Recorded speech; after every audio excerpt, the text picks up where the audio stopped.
The Great Hall of the Galactic Council was huge. It floated in space near a dead star, made of blue crystal that glowed in the darkness. Today, hundreds of alien beings filled the seats. They came from all over the galaxy. Some looked like giant bugs, others were made of light. A few looked almost human, but not quite. Kang Doyan sat in the human section. He was the only human in the room. His black suit looked plain next to the colorful aliens around him. He had been Earth's voice in this council for 3 years. Before that, he was a soldier. He knew how to fight, but he also knew how to talk. The meeting started when a loud bell rang through the hall. The council leader, a tall blue creature with 4 arms, stood up. His voice was deep and echoed. "We meet today to discuss the human problem," it said. Du-Hyun did not move. He had expected this. For months he had heard whispers. The other species were scared. Humans had spread through space too fast. In just 50 years, they had built colonies on over 200 worlds. It was faster than any other species. In galactic history, Ambassador Veltar stood up. He was from the Saurian Empire. He looked like a big lizard that walked on 2 legs. His yellow eyes were cold and mean. The species loved war. They had conquered many worlds before joining the council. "Fellow beings," Veltar said, his voice hissing, "we face a great threat. The humans grow too strong, too fast. Look at this data." A huge screen appeared in the air. It showed numbers and charts. Red dots marked human colonies. They were everywhere. 50 years ago, humans could not even leave their own world, Veltar continued. Now they control more space than species that have traveled the stars for thousands of years. They build ships faster than we can count them. They make weapons we do not understand. Other aliens began to speak. A bug-like creature with 6 legs clicked its mouth parts. "The humans take the best planets. They leave nothing for others." Floating ball of gas pulsed with angry red light. "They do not follow the old rules. They expand without asking permission." More voices joined in. The room filled with angry sounds in dozens of languages. Doyan listened to it all. He took notes on his tablet, but his face showed nothing. Veltar raised his clawed hand. The room became quiet again. "I propose we act before it is too late," he said. "We must stop the humans before they become too powerful. We must invade their home world. We must end this threat now." Many aliens made sounds of agreement. Doyon felt their eyes on him. Some looked scared. Others looked angry. Few looked curious, as if they wanted to see what he would do. The council leader looked at Doyon. "The human representative may speak." Doyon stood up slowly. He was calm. His voice was steady when he spoke. "Thank you, council leader. I have listened to these concerns. Earth understands that our growth worries some of you. We are willing to discuss limits on our expansion. We want peace with all species." Veltar laughed. Sounded like a snake hissing. "Peace. Speak of peace while you build warships. You speak of peace while you train soldiers on every world you control. We build ships to protect our people." Doyan replied. "We train soldiers because space is dangerous. Pirates attack our colonies. Wild beasts threaten our farmers. We must defend ourselves." "Lies," shouted the bug creature. "You prepare for war against us." The room erupted in angry voices again. Aliens stood up and shook their fists, claws, and tentacles at Doyan. He remained standing, quiet and still. Veltar spoke over the noise. "The Saurian Empire calls for a vote. We must strike first. We must attack Earth before the humans attack us." One by one, species began to declare their support. The war-loving Saurians, of course. The insectoid hive, who feared human expansion into their territory. The Crystal Collective, who thought humans were too chaotic. Others followed, but not all agreed. The peaceful flower people said they wanted no part in war. The ancient rock builders said they needed more information. The machine intelligence said the data was not complete. The debate went on for hours. Doyan spoke when asked, but he did not beg or plead. He answered questions with facts. Stayed calm while others shouted. As the day went on, more species moved to support the invasion. Fear was winning. Fear of human expansion. Fear of human technology. Fear of being left behind. Just as the council leader prepared to call for a final vote, a new voice spoke up. It was soft and musical, like wind through trees. The entire hall fell silent. Invade Earth? Are you insane? Everyone turned to look. In the far corner sat a figure that looked like a person made of starlight. It was Elder Namara from the Ethereal Collective. Her people were known for their wisdom and peace. They never took sides in conflicts. They'd been silent through the entire debate. Veltar stared at her. You speak against us, Elder. Your people always preach peace. Namara rose from her seat. As she moved, small lights danced around her like fireflies. When she spoke, her voice carried clearly through the massive hall. I do not speak against you, Ambassador Veltar. I speak for you. I speak to save your lives. The room was completely quiet now. Even Doyan looked surprised. The Ethereals never got involved in military matters. You fear the humans because they expand quickly, Nimura continued. You fear them because they build ships and train soldiers. But you do not understand what you are truly afraid of. She moved to the center of the hall. Every eye followed her glowing form. The Saurian Empire has conquered 43 worlds, she said. The insectoid hive controls 67 systems. The Crystal Collective has spread across 92 planets over 3,000 years. She paused and looked around the room. Humans have colonized 200 worlds in 50 years. But that is not why you should fear them. Weltar stepped forward. Then tell us, wise elder, why should we fear these young beings? Namara's light grew brighter. When she spoke, her voice was like music, but the words were terrifying. Because, foolish lizard, you are not looking at a growing civilization. You are looking at a sleeping giant that has not even begun to wake up. The hall erupted in confused voices. Doyan felt his heart beat faster. What did the elder know that others did not? Namara raised her hand for silence. Vote. You will choose war. And when your fleets reach Earth, you will learn why the peaceful species of this galaxy pray every night that humanity never decides to truly expand. The vote was called. Species after species voted yes for invasion. When it was over, the count. It was clear. The invasion would happen. As the council dismissed, Veltar approached Nimra. Your warnings mean nothing, Elder. We have the largest fleet in galactic history. The humans will fall. Namara looked at him with what might have been pity. Ambassador Veltar, you are about to learn the difference between a civilization that can fight and a species that was born for it. The meeting was over. In 7 days, the greatest invasion fleet ever assembled would depart for Earth. As the aliens filed out, making plans for war, none of them noticed Doyun's small smile. He had work to do. The next morning, Elder Namara requested a private meeting with the council's senior members. They gathered in a small room behind the main hall.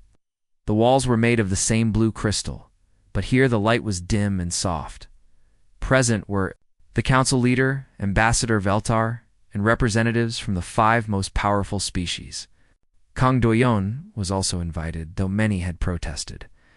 Nimara stood in the center of the room. Her starlight form seemed brighter in the small space. She looked at each being present before she began to speak. Yesterday, you voted for war. She said, today, I will tell you what war with humanity really means. Veltar crossed his scaly arms. We know what war means, Elder. We have fought many wars. No, Namara replied softly. You have fought other civilizations. You have never fought humanity. She waved her hand and images appeared in the air. They showed human ships, human colonies, human soldiers. But something was wrong with the pictures. There were too many ships, too many soldiers, too many weapons. For the past 10 years, my people have been watching the humans, Nimura explained. We watch all new species, but humans worried us. Not because they were evil, but because they were ... efficient. The first image showed a human colony on a farming world. It looked peaceful. Green fields stretched to the horizon. Small towns dotted the landscape. This is Greenland Colony, Nimara said. Population 50,000 farmers. They grow food for other human worlds. The image changed. It showed the same colony, but different. Hidden beneath the farms were bunkers. Underground tunnels connected every building. Ah, The farmers carried weapons. This is also Greenland colony, Nimara continued. Every farmer is a trained soldier. Every farm is a fortress. Every tunnel is a weapons depot. They can feed 50 worlds or defend against 50 armies. Veltar leaned forward. Impossible. Our spies would have detected military installations. Nimara smiled sadly. Your spies see what humans want them to see. Watch this. The next image showed human ships in space. They looked like cargo vessels, big, slow, and harmless. The kind that carried food and supplies between worlds. These are human merchant ships, Nimara said. They trade goods across the galaxy. Very peaceful. The image shifted. The same ships now bristled with weapons. Their cargo holds opened to reveal fighter craft. Their engines glowed with military-grade power. These are also human warships, Nimara explained. Every merchant vessel can become a combat ship in minutes. Every cargo hold can carry soldiers or weapons. Every trade route is a military supply line. The council leader spoke for the first time. How many ships do they really have? That is the wrong question, Nimara replied. The right question is, how many ships can they have? She showed them footage of human shipyards. They were massive. Structures that orbited gas giants.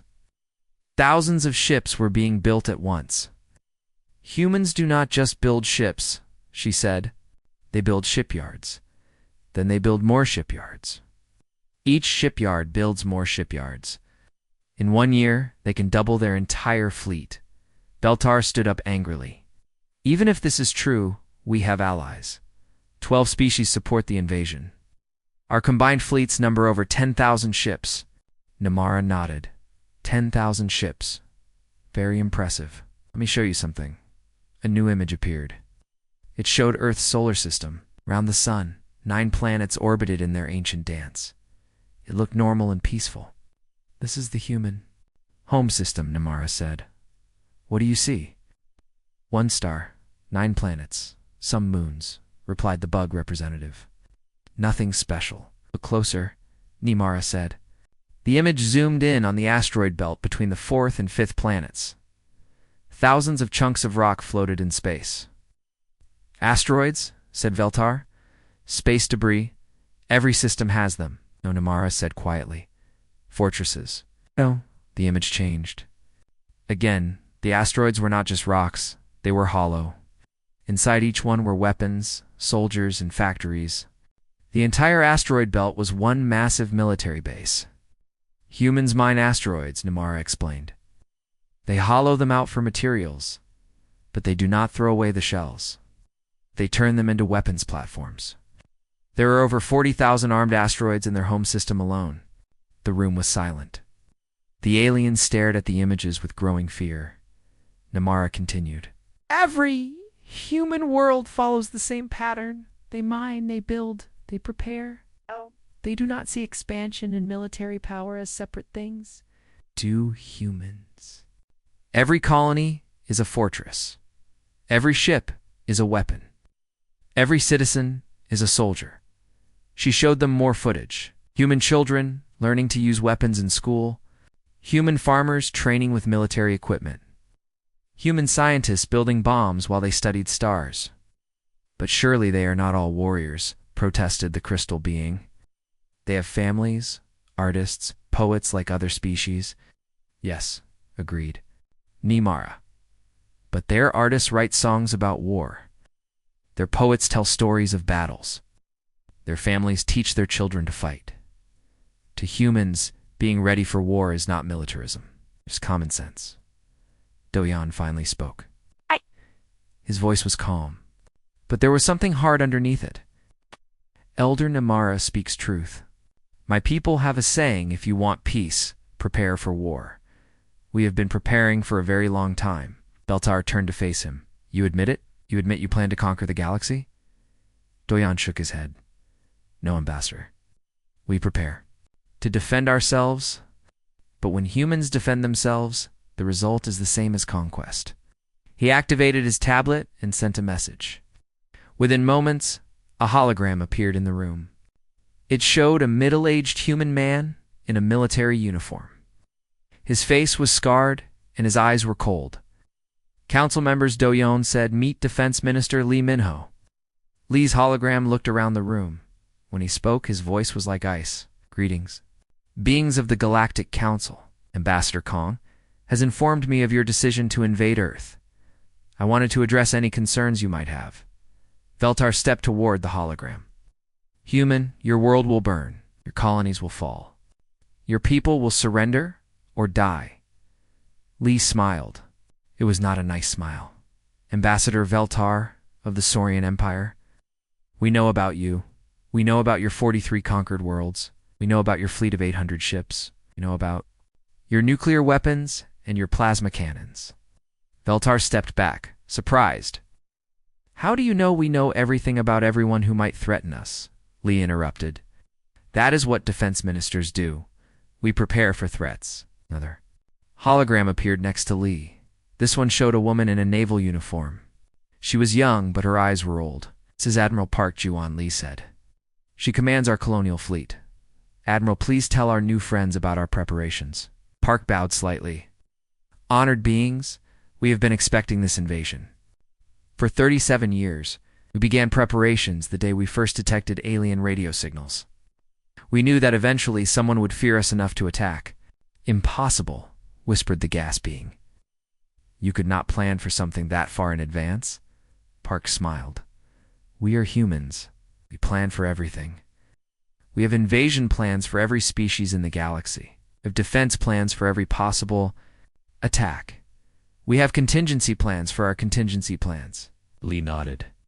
"When your fleets reach Earth, you will find us ready. But I want to be clear about something. We do not want this war. We would prefer peace, then surrender," shouted Veltar. "Accept limits on your expansion." Lee's smile disappeared. "Do not surrender. We do not accept limits. We adapt, we overcome, and we survive. If you want to test us, that is your choice." The holograms flickered and disappeared. The room fell silent. Namara looked around at the frightened faces. "Now you begin to understand. You are not invading a planet. You are attacking a species that has turned warfare into an art form." She moved toward the door, then paused. "The vote has been taken. The fleets will launch. But know this. When this war is over, the galaxy will be a very different place, and humans will not be the ones who need to surrender." As she left, her final words echoed in the crystal chamber. "You still have 6 days to change your minds. After that, it will be too late for all of us." The door closed behind her, leaving the would-be conquerors alone with their fears and their fading confidence. The largest war fleet in galactic history gathered at the edge of Saurian space. 10,000 ships from 12 different species formed a massive armada. The smallest ships were the size of skyscrapers. The largest were like floating cities. "Ambassador." Veltar stood on the command deck of the flagship Conqueror. Through the viewing ports, he could see ships stretching to the horizon. Saurian dreadnoughts with their green hulls and massive guns, insectoid hive ships that looked like flying mountains, crystal vessels that sparkled like diamonds in the starlight. "Beautiful, is it not?" asked Admiral Crystal, the fleet commander. He was an old Saurian, with scars covering his scales. He had won dozens of battles across the galaxy. "Yes," agreed Veltar. "No species has ever assembled such a force. The humans will see this fleet and surrender immediately." Crystal nodded. "Our intelligence says Earth has maybe 1,000 ships for defense. Against 10,000, they have no chance." Neither of them noticed the small human ship drifting nearby. Its name was painted in fading letters, "Peaceful Trader." Like many human merchant vessels, it looked old and harmless. Its captain, Joan, sat in his pilot chair drinking coffee. "Permission to approach the fleet," Joan broadcast on the standard trade frequency. "We have supplies for sale. Food, medicine, entertainment systems." The Saurian communications. Officer looked annoyed. "Human vessel, you are in a military zone. Leave immediately." Joan's voice sounded worried. "Please, sir. We've been traveling for months. Our cargo is perishable. If we can't sell it, we'll go bankrupt." Veltar overheard the conversation. Let the merchant approach. It'll be good.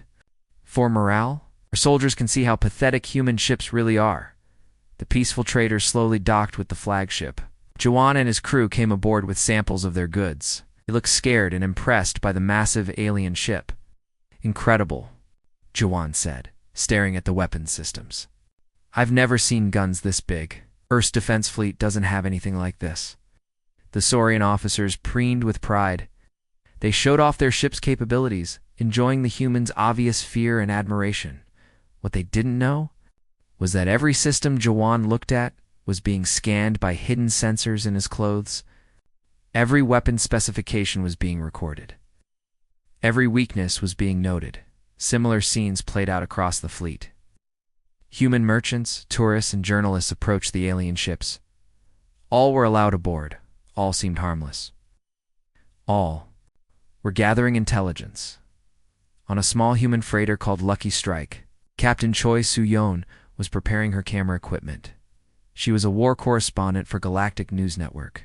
The alien commanders had given her special permission to document their inevitable victory over humanity. "This is Choi Soo-yeon, reporting from the Saurian flagship," she said to her camera. "The alien fleet is truly massive. 10,000 ships carrying millions of soldiers. Earth's military must be terrified." Behind her, alien officers nodded approvingly. They liked the human reporter. She understood how hopeless Earth's situation was. But Soo-yeon was more than a reporter. Before joining the news service, she had been a military analyst.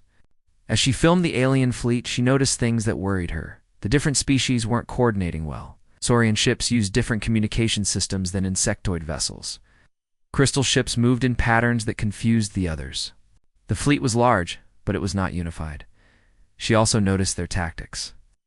The aliens planned to surround Earth and demand surrender. If the humans refused, they would bombard the planet until it gave up. It was a simple plan that had worked against other species, but Soo-yeon knew humans. Simple plans rarely worked against her people. 2 weeks later, the alien fleet reached the edge of Earth's solar system. What they found seemed to confirm their intelligence reports. A few dozen human ships patrolled the outer planets. Most appeared to be fleeing toward Earth. Exactly as predicted, Admiral Crixtal announced to his fleet, "The humans are running. Their defense fleet is tiny. This will be easier than we thought." On Earth, the news showed panic in the streets. President Kim Tae-yang appeared on television calling for calm. "Citizens of Earth," he said, his voice shaking, "we face a great threat. I am ordering the evacuation of all major cities. All civilian spacecraft must leave Earth orbit immediately." The scenes looked chaotic. Millions of people rushed to spaceports. Ships launched constantly, heading for the outer colonies. Earth's military seemed overwhelmed, trying to organize the massive evacuation. Veltar watched the human news broadcasts with satisfaction. "Look at them run. Their own president admits defeat before we fire a single shot." But on a hidden base. On the far side of Earth's moon, a very different scene was unfolding. President Kim sat in a secure command center, surrounded by military officers. His panic from the television broadcast was gone. Now he looked calm and focused. "Status report," he ordered. General Bae-jun-sik looked up from his tactical display. "All civilian evacuations are complete, sir. Phase 1 is finished." "Phase 1?" asked a younger officer. Kim smiled. "What the aliens think is panic and evacuation. Every civilian ship that left Earth is actually a military vessel in disguise. Every refugee transport is loaded with soldiers and weapons. We're not fleeing, Lieutenant. We're taking positions. On." The tactical display, thousands of dots, showed the locations of human ships throughout the solar system. They weren't running away. They were surrounding the alien fleet. Admiral Wang Subin stood next to the president. She was Earth's top military commander, but the aliens didn't know she existed. As far as they knew, Earth's forces were commanded by minor officials who appeared on television. "The enemy has taken the bait," she reported. "They're moving into the inner system, following our retreating ships. In 12 hours, they'll reach Earth's orbit." Kim nodded. "And our deep space assets?" Colonel Moon Kung-ho answered from his station. All asteroid bases are armed and ready. Mining platforms have revealed their weapons. Long-range sensors show the enemy has no idea what they're flying into. Through the command center's windows, Earth looked peaceful in the starlight. But appearances were deceiving. The planet was surrounded by invisible defenses, orbital platforms disguised as communication satellites, weapon systems hidden on the moon, fighter squadrons waiting in underground bunkers. Dr. Han Yuri Earth's top military scientists reported from her console. The distributed AI system is online. Every human ship, base, and weapon in the solar system is connected. We can coordinate attacks down to the microsecond. Kim looked at the alien fleet on his main screen. They were spreading out, preparing to surround Earth. They looked confident and powerful. "Gentlemen, ladies," Kim said to his staff, "humanity has spent 50 years preparing for this moment. We knew that someday someone would fear us enough to attack. We've been ready for decades." The alien fleet continued its approach. On their ships, commanders made final preparations for what they expected to be an easy victory. They had numbers, firepower, and experience. What they didn't have was an understanding of their enemy. Admiral Crystal stood on his bridge, watching Earth grow larger on his screen. The blue and green planet looked beautiful and defenseless. "Signal the fleet," he ordered. "Begin final approach. In 6 hours, we will be in position to demand their surrender." Behind him, no one noticed the small smile on war correspondent Choi Science's face. She had been broadcasting the alien fleet's movements for weeks. What the aliens didn't know was that her reports weren't just going to news stations. They were going directly to Earth's military command. As the alien fleet moved deeper into the solar system, it passed through what looked like empty space. Broken asteroids drifted slowly in the void. Old human mining equipment sat abandoned on small moons. Everything looked normal. Everything looked harmless. The trap was almost ready to spring on Earth. President Kim gave his final order. "All units prepare for Operation Homecoming. In 6 hours, we show our guests what human hospitality really looks like." The alien fleet continued toward Earth, confident in their overwhelming superiority. They had no idea they were sailing into the most elaborate military ambush in galactic history. The war was about to begin. But it would not go as anyone expected. Dawn was breaking over the Pacific Ocean when the alien fleet reached Earth orbit. From his command ship, Admiral Crickstyle looked down at the blue planet with satisfaction. The human defense fleet was exactly where his intelligence had predicted.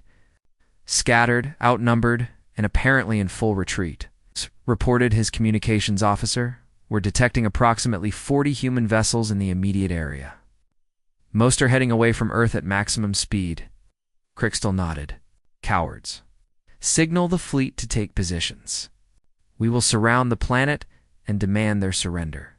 Across the solar system, 10,000 alien ships moved into their assigned positions. Saurian dreadnoughts took the prime spots directly above Earth's major cities. Sectoid swarm ships spread out to catch any escaping vessels.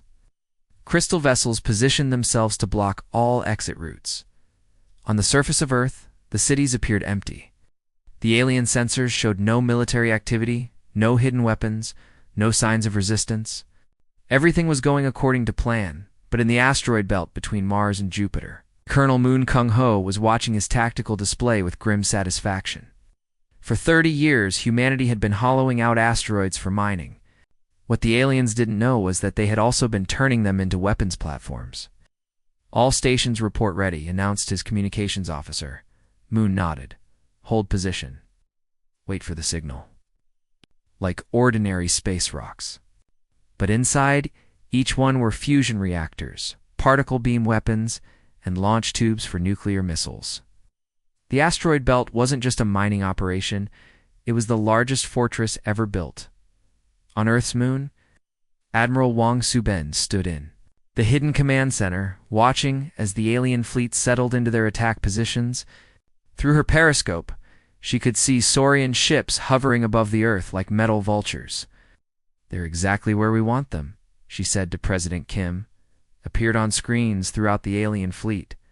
His voice was calm, almost gentle. "Attention. Alien fleet. This is President Kim of Earth. You came here to destroy us. Instead, you have walked into our home. Your ships are surrounded. Your weapons are outmatched. Your commanders are isolated." He paused, letting his words sink in. "But we are not monsters. We do not want to slaughter you. Power down your weapons, surrender your ships, and no more of your people will die." Admiral Crystal looked around his bridge. Half his control panels were dead. Fires burned in 3 different sections. Through his viewing port, he could see human ships surrounding his flagship like sharks around a wounded whale.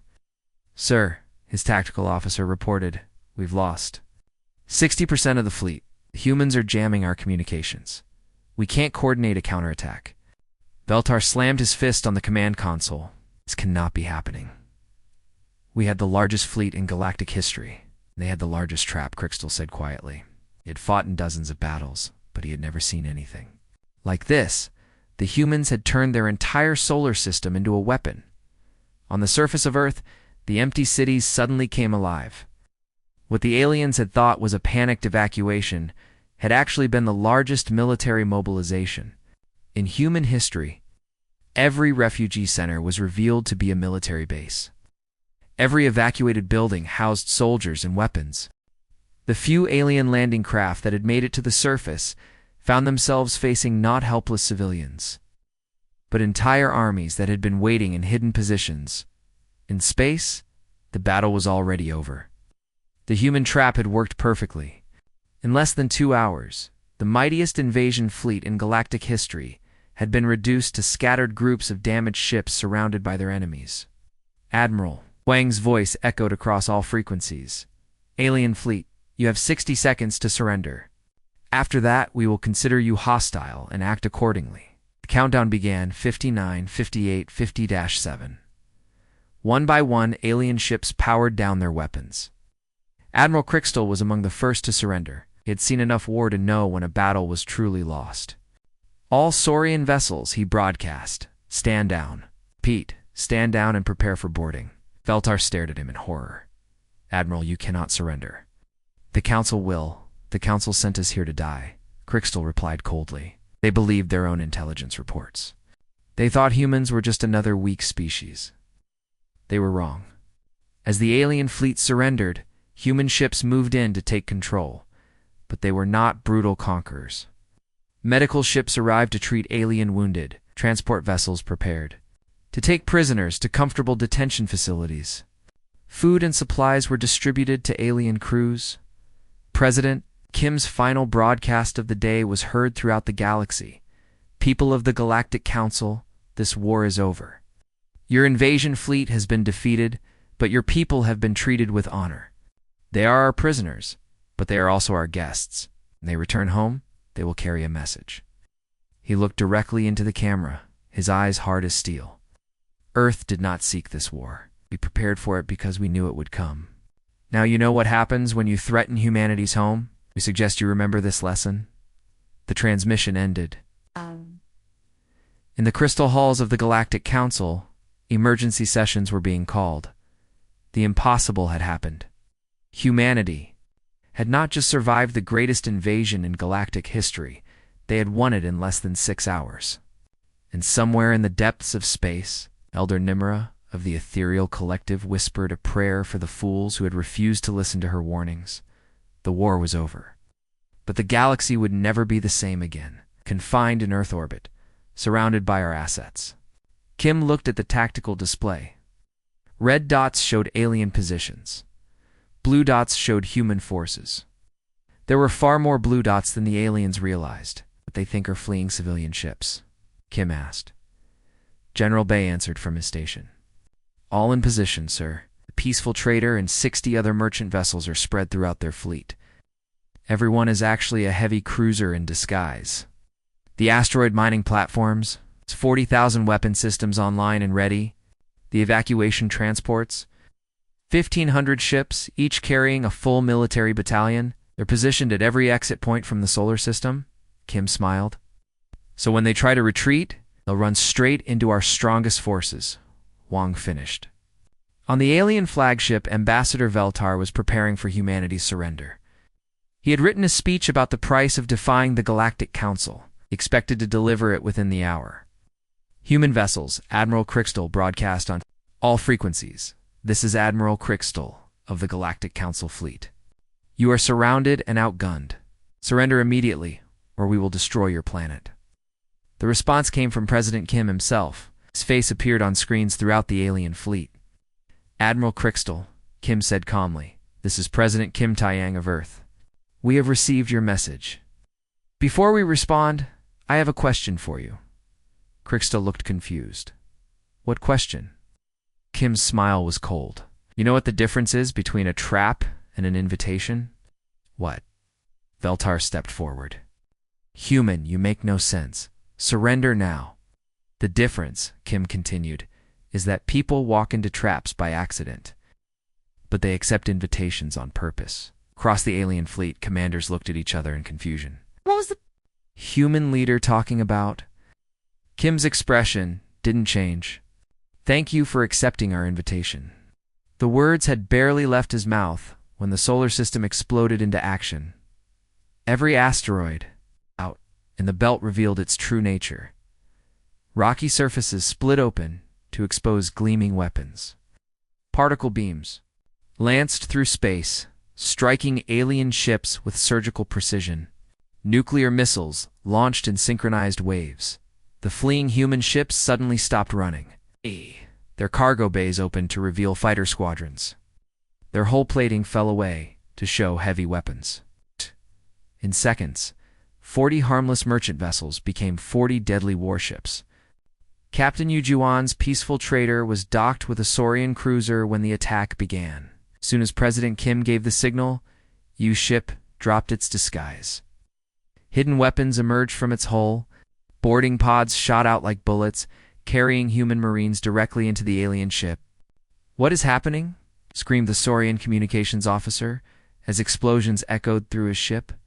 Yu's voice came over the intercom, no longer humble or frightened. This is Captain Yu Zhuan of the Human Defense Force. Consider yourselves under arrest. The same scene played out across the alien fleet. Every harmless human ship revealed itself to be a military vessel. Every refugee transport disgorged armed soldiers. Every civilian craft began attacking with weapons the aliens had never seen before. But the real shock came from Earth itself. The planet that had appeared defenseless suddenly bristled with weapons. Orbital platforms that looked like communication satellites opened fire. The moon's surface split apart to reveal massive gun batteries. Earth cities, supposedly empty, erupted with surface-to-space missiles. Admiral Crystal stared in horror as his fleet was torn apart by an enemy that should not have existed.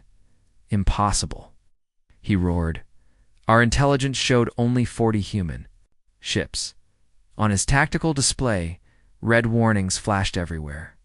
The 40 human ships had become 4,000. The empty asteroid belt was revealed as a massive weapons complex. The defenseless Earth was actually the most heavily armed planet in the galaxy. War correspondent Choi Soo-yan stood on the bridge of her news ship, which had just revealed missile launchers and plasma cannons.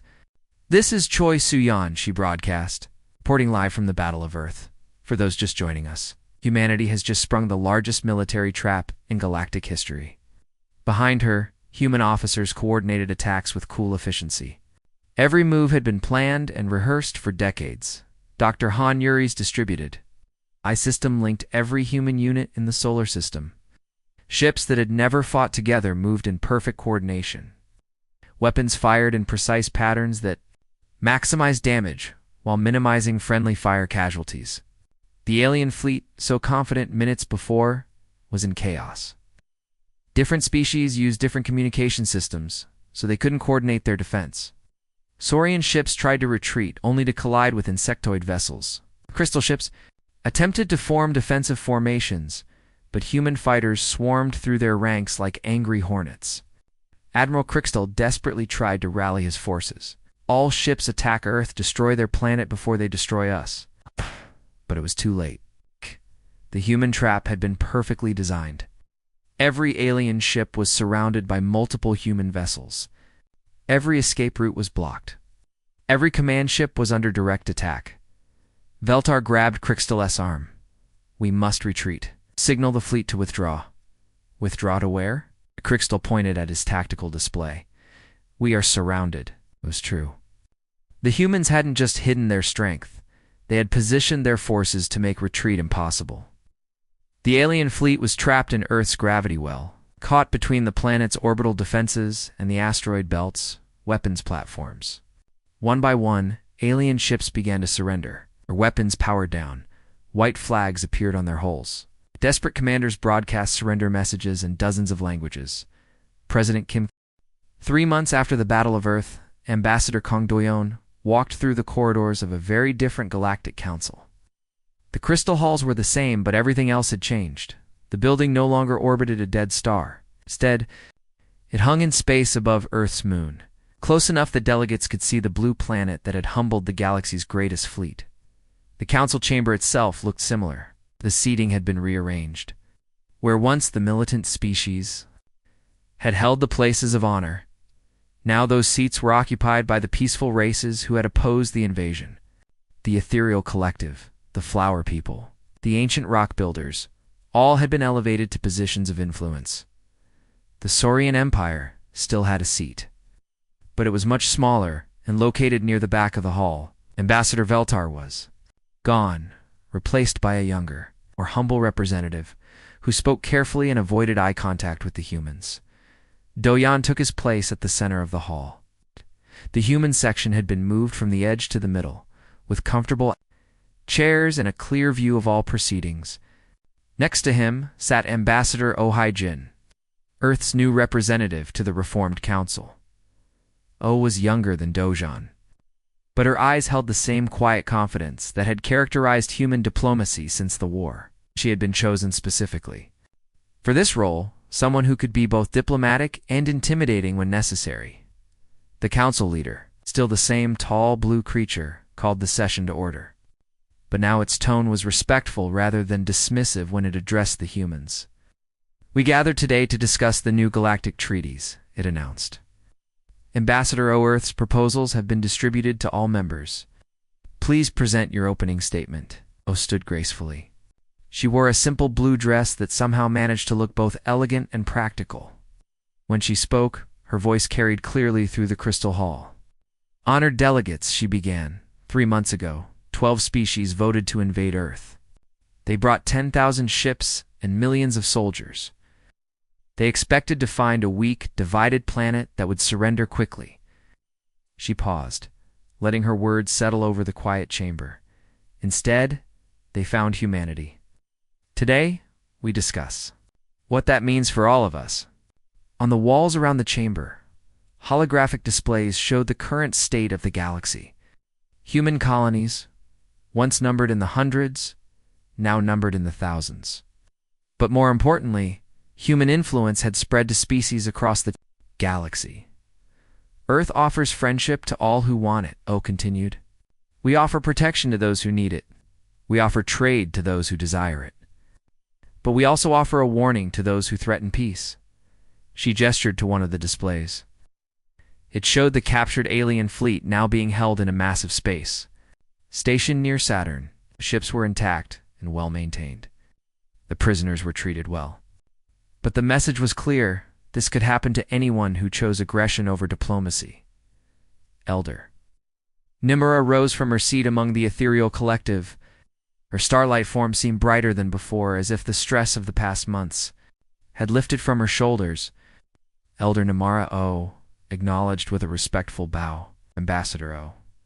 Nimura replied, "The ethereal collective wishes to publicly apologize to humanity." A murmur ran through the chamber. The ethereals had never apologized to anyone. We're too ancient and too proud. "We knew," Nimura continued, "what would happen if the council chose war. We tried to warn them, but we did not try hard enough. We should have shared our intelligence more freely. We should have stopped this foolish invasion before it began." Smiled warmly. "Elder, your warnings saved lives, both human and alien. We do not seek apologies from friends." The word friends echoed through the chamber. The humans considered the ethereals to be friends, Given what had happened to humanity's enemies, this was a very valuable designation. Fleet Admiral Nam Dong-hin materialized as a hologram next to O. He was an older man with gray hair and calm eyes. The aliens in the chamber shifted nervously. When they saw him, this was the human who had commanded the defense of Earth. "Delegates," Nam said, "you may be wondering about Earth's military intentions. Let me be clear. We have no desire to conquer the galaxy. We never wanted an empire. We wanted to be left alone to grow and explore in peace." He gestured to another display, this one showing human space before the invasion. It was large but scattered, focused on exploration and colonization rather than military conquest. But Nam continued, "The invasion has changed things. We now know that peace requires strength. We will not make the mistake of appearing weak again." The display changed. To show the current state of human space, it was much larger now, with clear military installations visible throughout human territory. The asteroid fortresses around Earth had been replicated around every major human world. "We have built the strongest defense network in galactic history," Nam explained. "Not to threaten others, but to ensure that no one can threaten us. Any species that attacks humanity will face the same fate as the invasion fleet." A representative from the Crystal Collective, one of the few aggressive species that had survived the political reshuffling, raised a glowing appendage. "Admiral Nam," it said, its voice like breaking glass, "what of our captured fleets? When will they be returned?" Nam's expression didn't change.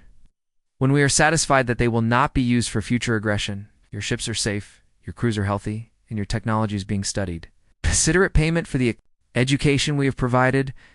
The Crystal Delegate started to protest, but O raised her hand for silence. "Let me address the concerns I know many of you have," she said.